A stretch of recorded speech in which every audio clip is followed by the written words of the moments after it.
crafty friends, welcome back to my channel for another card making tutorial. In today's video, I'm going to be showing you how I made this slimline birthday card that features a mix of die cutting and some ink blending as well. If you're new to my channel, my name's Nicole. I like to share card making videos here on YouTube. And as always, I invite you to check out the description box below where you'll find more information on the products used in this project, as well as link to my blog for more information. So to get started here, we're just going to take a peek at the products that you need in case you want to craft along. I have this large sentiment die from Picket Friends Studios, HB2U, happy birthday to you. I also have a large slimline die from scrapbook.com. I've pulled out a collection of distress oxide ink pads and some domed foam blending tools. So the very first thing we're going to do here is we're going to get started with some ink blending. So essentially what I've done is I've trimmed down a piece of smooth white cardstock, just slightly larger than I want my finished card front to be. And I'm going to start blending out the 4 colors of ink in the kind of ombre rainbow order. So as you can see here, I have 4 different dome foam blenders that I'm using. Whenever I do ink blending, I like to have a blending tool dedicated to that specific color, just so that I don't get any kind of muddying of the colors. And I just tap those dome foam blenders on my ink pads and slowly apply the color. So the very first layer that I did was literally just that, to get the color down. In my first layer, I'm never super concerned about blending or mixing colors, anything like that. I'm just trying to lay a foundation down and start to saturate the cardstock a little bit. And then as you can see now, I'm going back into those colors again and now overlapping the areas between each of those color shifts. And here's where I really start to focus on blending the colors together. At this point, don't worry if you see that it's not perfectly smooth. As you can see here, just letting it dry here for a few moments, it will even out a little bit. And we're going to be covering this up as well. So a lot of the imperfections that you see in your blending are actually going to be hidden in our final project. So right now I just have a mini mister bottle with water, and I've put some Perfect Pearls powder in there. And I just went ahead and misted that a little bit onto the card panel that we just ink blended. I did this because this Perfect Pearls will give a nice kind of shimmer to my card panel. And I just wanted to add something a little more interesting to that rainbow background. After all, this is a birthday card, so who doesn't love a little bit of shimmer?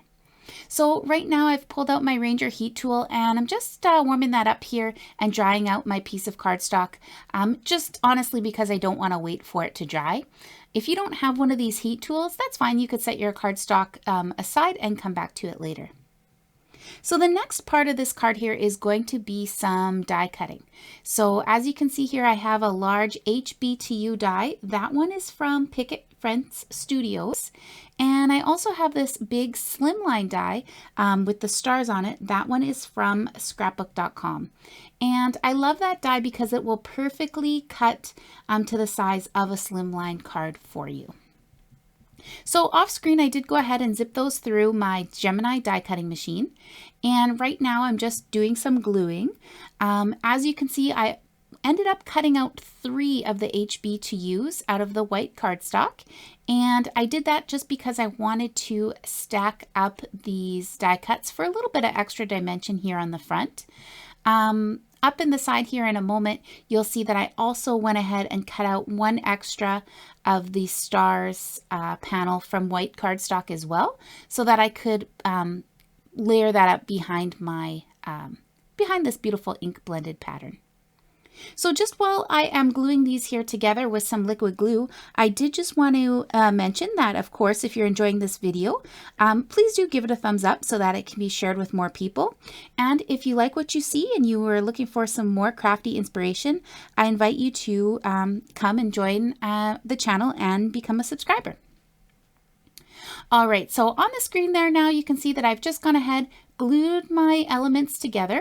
And really at this point, next up, we're going to move on to some card assembling. Really here, all there is to do is I'm just taking some more liquid glue, adding that behind that slimline stars panel. I am using the Barely Arts liquid glue because it has a very fine sort of needle tip applicator that you can get, which makes it really easy to get into all those little spots and around the edges. So that's what I'm doing now. And then when I'm happy with the coverage on there, I'm just going to line it up and stick it onto my card base. I should mention as well that this card base, I did not make it myself. It is from scrapbook.com. You can get ultra thick slimline card and envelope sets with the card bases already scored and folded for you. So that's what I'm using today. Just saves a little time and makes kind of the whole process a little bit easier. Before I glue on my HB2U sentiment, I thought that it would be fun to also make that a little bit shimmery as well. So out of the screen there off to the side, I did go ahead and just spritz that with some more of that Perfect Pearls shimmer mix that I had mixed up earlier.